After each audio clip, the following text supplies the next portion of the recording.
Hey there. Welcome to the Frameworks of Focus podcast. This is a show for creators, entrepreneurs, and builders. Here we talk about how to stay focused, master your attention, and get the right things done so you can do your great work. I was born in 1989. I remember a large part of my childhood where I didn't have the internet. Then we had slow, clunky dial up for a while before we got DSL, which was a lot faster and a lot better. I had the benefit of growing up through our society's transition from one that was largely offline to now being one that is constantly online. Middle school summer for me was riding bikes around the neighborhood, going to friends' houses, going to the community pool, and playing catch outside. By high school, I was lifeguarding at that same pool and then playing video games online when I wasn't working. I'm grateful that I grew up when I did because this transition has given me the ability to reflect on my own experience of slowly getting addicted to video games and then social media as I grew up. And then it gave me the opportunity to figure out how to overcome those addictions and improve my ability to focus. I can describe in incredible detail what it feels like to be addicted. Video games are very fun and they are very addictive. They are built to grab your attention and to run your attention through a game loop that makes you want to keep playing. Just one more turn, just one more level, just one more try. I would spend hours late into the night with this internal conflict, knowing that I needed to stop and go to sleep, but unable to do so because my attention had been hijacked and was being controlled by the video game. By the end of it, I would go to sleep stressed and guilty. Then I wouldn't sleep well because I was going to bed stressed, and all of that screen light right before bed destroyed my circadian rhythm. The first thing on my mind when I woke up in the morning would be the game that I had been playing the night before. I would imagine where I might get to playing it today, and that would be all I could think about. As a kid, I didn't really think this was a huge problem. I didn't really see how it was impacting my sleep. I didn't see how it was impacting my ability to focus at school. I just knew that it was fun and that my friends were doing the same thing. I also knew that the adults around me didn't really think that it was good, and so I always had this sort of love-hate relationship where I felt guilty playing them, and I felt some level of frustration when I lost control of my attention and couldn't stop. During the school year, I would talk about games with friends at school, and as soon as I got home, I would want to play. I wouldn't do my homework because whenever I sat down to do it, the games would call out to me with their siren song, and the hard homework that I had to do, the math problems, the essays, whatever, would look that much less inviting and enjoyable. However, I did well enough on tests that I was able to cover up all of my missing or partially completed homework assignments, so my report cards were always good enough that it didn't cause alarm with my parents. It definitely did impact my GPA a bit, though, coming out of high school. I did not have a great GPA, wasn't terrible, but it wasn't great. I remember as a kid I would stick my incomplete assignments under my mattress to hide them. For whatever reason, I thought that was the way to go. And then one time, my mom was getting all the stuff for laundry, and she pulled the sheets off my bed, and she decided she was also going to flip my mattress over to the other side, and she found all of these missing, incomplete, or failed assignments, and I got in quite a bit of trouble for that. At some point, towards the end of high school, I started to recognize that this was actually a problem, but I didn't really know what to do about it. At that point, I couldn't really stop playing them, and it was a way that my friends and I socialized by playing games together or talking about the games that we were playing. And so I got done with high school, moved into college, and at the end of my freshman year of college, I had the opportunity to go and spend a couple of years as a missionary for my church in the beautiful country of Brazil. This opened my eyes a little bit because for the first time in years, I had no access to any kind of video games or video game system. The only digital device that I had was a small digital camera that I had brought with me to take pictures. That was it. And about 18 months in, they also gave us a little Nokia brick phone. so that we could make phone calls. I spent all of my time as a missionary walking, working, talking to people, and helping people improve their lives and live better, happier lives. And I finally felt that I was freed from the addiction that I had to video games. It was incredible. It was very liberating. And I got home from being a missionary, determined to not get back into them. And I did well for a while. However, another thing popped up, and that was social media, specifically Facebook. Facebook had gotten really big by this point, and everybody else at college was on Facebook. If you weren't on Facebook, then you were going to miss stuff. People communicated on Facebook, people planned events there, and it felt like you couldn't have a social life without having a Facebook account that you were checked into. It was another form of the same addiction, and it got me. I just didn't recognize it at the time. I would just scroll a bit. Maybe I would see something new. Maybe I would see some important status update, or maybe I got tagged in a photo. I didn't post a lot on Facebook, but I did spend a lot of time scrolling, looking at pictures, checking in on people's lives, reading comments, and watching funny videos. And again, my schoolwork began to suffer as this addiction grew. However, this was college now, and I couldn't just do well on the tests to make up for missing assignments. I was in hard classes, and because I wasn't getting the homework done, I was also doing poorly on the tests.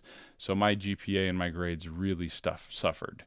However, I did do well enough to not get kicked out, and I always had the option to withdraw from classes that I was doing really poorly in and then try again later.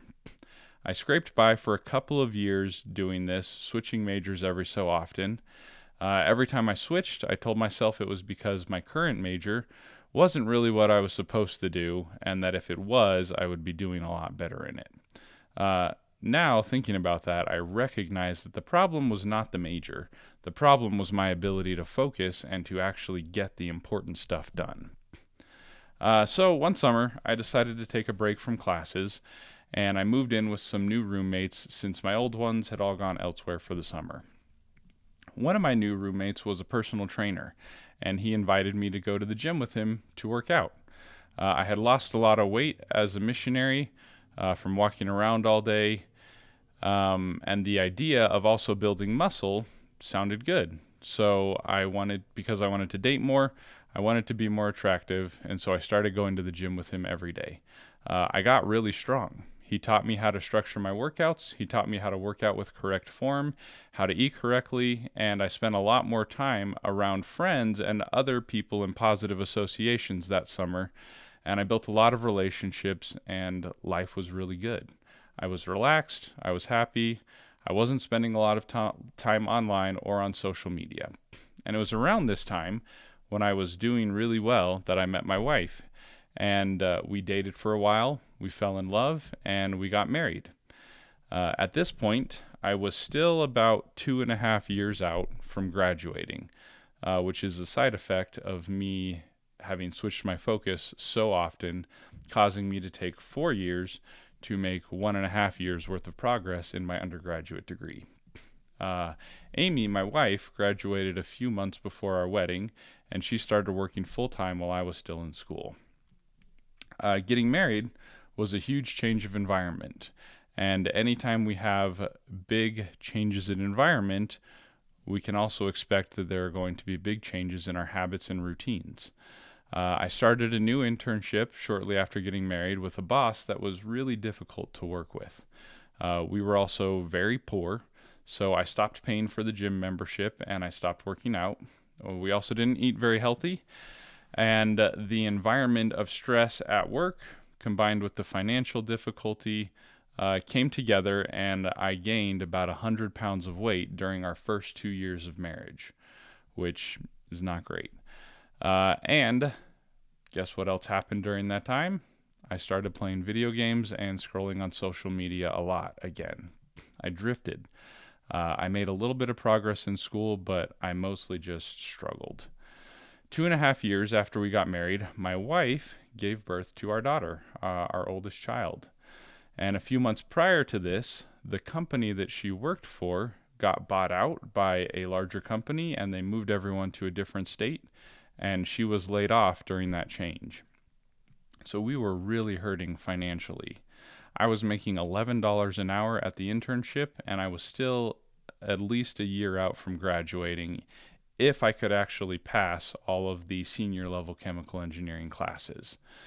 Being broke with a new baby to provide for changed the way that I thought about my actions and my life and what I was doing, and it lit a fire in me.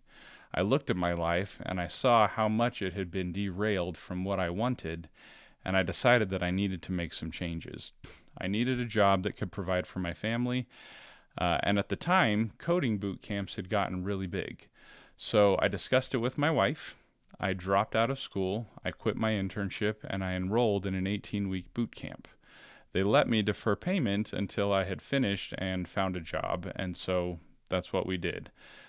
During this boot camp, we lived off of savings, and I spent every waking moment I had learning how to code. And I finished that 18-week boot camp in only 9 weeks and at the top of my class.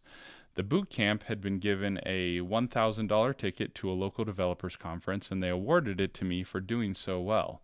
The conference happened to be about 2 weeks after I graduated, and from that conference I got an interview which led to my first job as an engineer, making $60,000 a year as a quality assurance engineer. This was a fortune for me and for my family at the time, and I got my first paycheck from working about a week after my wife's severance and our savings had run out. So the timing was absolutely perfect, and I was so incredibly grateful to have that job. After that 9-week sprint of focus, I felt alive and on fire and excited to start and dive into my new job. And the most amazing thing about the whole experience is that I spent 9 weeks doing something really, really hard, and I didn't get distracted at all the entire time. Anytime I had even an inkling to get distracted and go on social media, all I had to do was think about my wife, my baby daughter, and I got right back to work, right back to focusing. I had a burning hot purpose. I had leverage in the form of this strong human desire to provide for my family. They are the most important thing to me, and the desire to take care of them, to give them the best life that I can, drives me to do better every day. The key to focus is to have such a strong purpose that all your resistance melts away. So, how can you figure out what drives you? There are 3 motivators that I want you to consider. First is who you do something for. For me, it was my family and my desire to take care of them. The second motivator is why you do something. Is there a driving mission or purpose that you feel really passionate about? Maybe you are passionate about voting. Maybe you are passionate about teaching kids. Maybe you're passionate about environmental problems or helping the world be more healthy. What is your bigger driving purpose? And then the third motivator is how you do something. Maybe you're passionate about doing things with a high level of excellence and expertise, and your pride in your work is what drives you to do better. So think about those different motivators, think about which one resonates the most with you, and then write down what your purpose is and what the purpose is that can drive you so strongly that you no longer desire to get distracted.